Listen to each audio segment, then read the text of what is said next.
马斯克、黄仁勋、雷军、腾讯、阿里集体下注，他特斯拉工厂加速练兵，京东成立机器人军团，如伟达砸出仿生训练平台，小米、华为争相量产人形机器。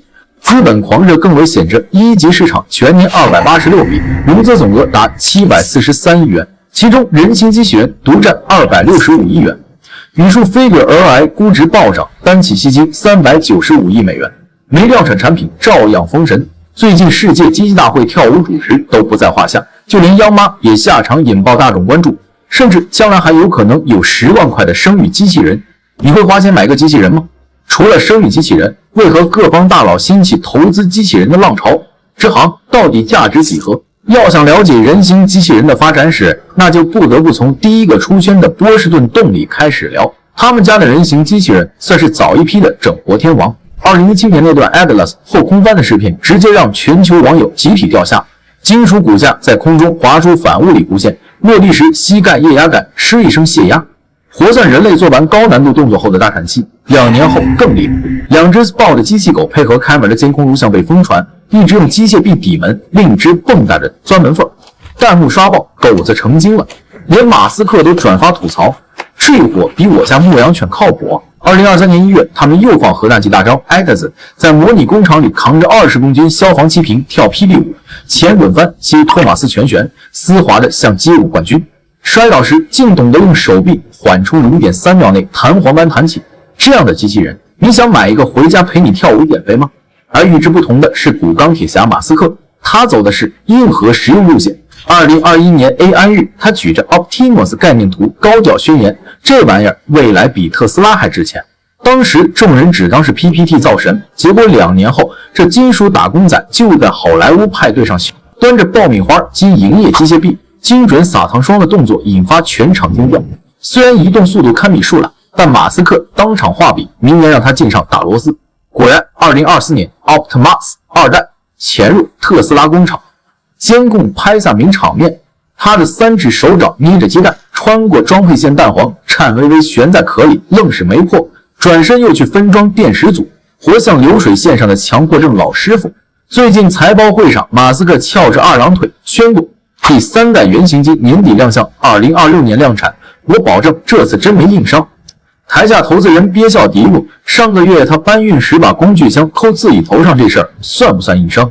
除此之外，机器人生育也是大家最关注的点。最近这10万块生娃的孕育机器人听起来简直像是科幻片跳进了现实，把孕育箱塞进人形机器人肚子里，号称能模拟从胚胎着床到胎儿出生的全过程，专治年轻人不想怀又想生的纠结病。能否实现，咱们不得而知。不过网友一扒技术底库，发现人造子宫连胎阳都只能勉强撑90分钟，人类胚胎着床的玄学信号至今没破译，更别说复刻10月怀胎的动态环境了。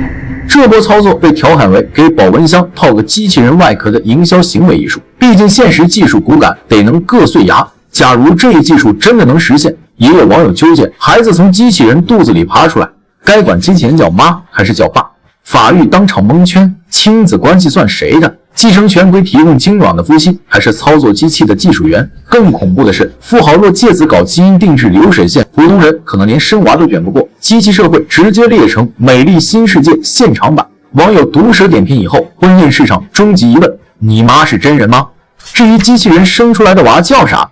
民间起名大赛以爆笑开逻辑，2代简洁直白，突出血统。铁宝钢铁柔情自带防诈骗属性，张机械随研发者姓张，人机关系一目了然。这几个名字你支持哪一个？况且就是真普及了，社会80%列成2拨人，一波是丁克族加速壮大，北上广丁克甩已突破 12%， 年轻人高呼生育非必选项，坐等机器人养老；另一波则是多胎家庭闷声发财，毕竟政策风向早变了，多孩家庭优先。姚学区房育儿津贴直接打钱，3胎补贴2万起步。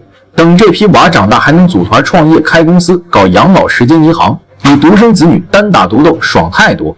到时候满大街机器人孕妇和丁克老人并排遛弯，人类在生火不生间反复仰卧起坐，科技能造子宫，可造不出人活一世的烟火气。不过抛弃机器人生育这一选项，机器人这个项目还是很赚钱的。波士顿动力机器人像炫技狂魔 Atlas， 在汽车工厂里全身钻车底修底盘，27个关节扭出瑜伽大师的柔韧度，但现在汽车工厂主吐槽买它300万美金，维护费顶3个工人工资，跳支路成本够，买辆保时捷马斯克却把成本看到刀锋边缘。Optimus 2代体重狂减10公斤，步速提30%，自研Dojo听片让训练效率暴涨40倍。放话2025年定价压到4万美金，比皮卡便宜。富士康闻言秒定2万台，吓得工厂12万工人连夜查裁员补偿标准。还有人说，如今波士顿动力让机器狗 Spawn 在美国达人秀跳皇后乐队，热单机械臂对口型假钞笑翻评委，特斯拉却被 Optimus 夹在防火墙。东京医院测试中给老人喂饭千字灵失误，连化疗患者的饮食禁忌都记得比亲闺女牢。当 Atlas 在发布会聚光灯下完成最后一个托马斯全旋，环形指示灯诡异的闪烁2下，谁知道这金属脑壳里正盘算下次挑战太空步还是流水线。而 Optimus 在工厂默默搬运第1000个电池箱时，突然扭头对摄像头比了个 OK 手势。你会喜欢他这种冷幽默吗？现在国外的人形机器人水平处在了前列，国内也不遑多让，迎头就是赶上春晚上那场机器人大秀，就是典型的例子。16台人形机器人裹着大红袄子，扭秧歌手绢甩得比东北大妈还溜，关节扭动丝滑的让网友直呼这玩意儿怕不是偷偷吃了德芙。结果一查，全是 AI 驱动全身运动控制技术的功劳。3D 激光定位让他们踩点，堪比专业舞者360度，全景感知系统帮他们在舞台灯光乱闪时照样走位风骚，连音乐节奏都能听懂。改编舞步，网友调侃这一届机器人艺考能上北舞了吧？表演完没几天，语数官号又甩出视频，机器人现学现跳女团舞，动作流畅的让宅男哀嚎，练习生要失业了。其实语数早就是破圈专业户了。2021年春晚让机器狗扮小牛奔奔，和刘德华同台蹦迪。2023年杭州亚运会上又派狗子当智能挑夫，扛着球拍铁饼满场跑。如今你逛商场看到的巡逻机器狗，餐厅传菜的电子店小二，十有七八贴着语数 logo。毕竟他家机器狗价格不到波士顿动力同类产品的2%，网友戏称波士顿卖房，语数卖萌。这波性价比赢麻了。这股机器人热潮背后，互联网大厂也纷纷下场当科技红娘。京东今年直接包圆。世界机器人大会的全球战略合作现场摆出50多款机器人开比武大会，语数的机器狗组横打铁甲钢拳，轻飞轻风的机械臂挥毫写书法，还有机器人现场摊煎饼叠衣服，被观众调侃才艺卷过人类打工人。有专家表示，这场机器人狂欢正从春晚舞台烧进现实生活。语数机器狗高2现在能当电子宠物，语音指令让它叼拖鞋比真狗还乖。独居青年单世平，他陪我熬夜改 PPT， 比老板有人性。当科技巨头们忙着给机器人产业插管输血，人类或许真该想想，来广场舞领队是机器人算不算赛博文化复兴？不过，能吸引众多大佬亲自下场的行业，不单单是文化上的改变，更是经济上的腾飞。有钱赚才是资本家最想要的答案。Figure AI 这家人形机器人成立才3年，就敢喊出4年出货。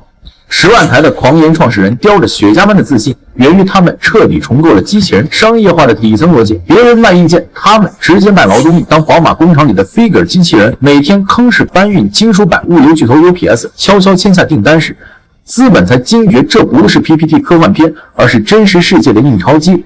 据透露，仅宝马和 UPS 2家客户，未来4-5年订单就逼近10万台，按单价9万美元算，妥妥卷走90亿美元收入。难怪微软因为达贝索斯抢着砸钱，连 OpenAI 都曾甘当 AI 外挂。但这份风光背后藏着机器人行业的终极魔咒，技术炫酷和商业赚钱之间隔着一道马里亚纳海沟。反面教材波士顿动力堪称教科书级悲剧。成立32年，液压机器人 Atlas 后空翻视频播放量破亿，却始终赚不到真金白银。他们的机器狗 Spawn 租金每月几千美金，维修费堪比养法拉利。现代汽车接盘后还得硬着头皮输血。网友调侃波士顿动力像奢侈品专柜，看秀场超模走猫步很爽，但普通人只买得起优衣库。核心外因是直营液压技术路线。转型链驱动时，产业链早已被中国厂商包场，最后沦为技术展览馆。连创始人都自嘲，我们擅长让投资人心跳加速，而非财报飘红。当波士顿动力在实验室雕琢完美后空翻时，马斯克正用特斯拉的成本屠刀砍向机器人产业链。Optimus 2代成本压到2万美元的秘密是把造车供应链直接复用电晶，用上海富田的电池找宁德时代定制。连斗兽训练芯片都能和自动驾驶共享算力。这种薅自家羊毛打法让 Optimus 明年量产5万台的计划显得毫不违和。富士康甚至火速预定2万台替换流水线工人。网友戏称，马斯克眼里机器人就是4个轮子拆俩的特斯拉，省钱才是第一生产力。更狠的角色来自中国宇树科技，把波士顿动力定价20万美元的机器狗，直接打成9997元人民币的电子宠物，靠的是深圳供应链的魔法谐波减速器，换成南通振康国产版，成本砍掉30%，电机外壳用东莞模具厂批量件，良品率飙到99%。这种机器人借小米策略，让宇树年营收冲过10亿，春晚让机器狗扭秧歌的视频刷爆海外。老外惊呼：中国机器狗比真狗还便宜！两国机器人巨头此刻正上演冰与火之歌。对方赌算法泛化 Figure 的 Helix 模型靠70亿参数大脑指挥机器人搬货分拣，声称没见过草莓也能精准抓取中国压住量产革命。京东拉出机器人产业加速计划，把宇树机器狗塞进餐厅当跑堂，丢进小区当保安，甚至开发出麻将机器人陪大爷搓牌。毕竟能赚钱的机器人才是好演员。专业人士表示，这场商业化的终极对决，实则是2条生存哲学的碰撞。美国精英们梦想用通用算法统治世界，而中国战队正把机器人塞进每个能扫码支付的角落。当 Figure 机器人还在宝马车间练习搬钢板时，京东展台的主关东煮机器人拟卖出500台，消费者留言煮得比便利店好吃。或许未来机器人帝国的王冠会戴在更懂人间烟火的人头上。腾讯组机器人复仇者联盟绑定支援浙江，当地合作制定行业标准。当主关东煮机器人比便利店卖的还火，养老陪护机在东京喂饭千次零失误。巨头们捏住的何止机器人，分明是未来人机交互的宇宙传票投资人放话，现在不砸钱，10年后连给 Optimus 提鞋都不配。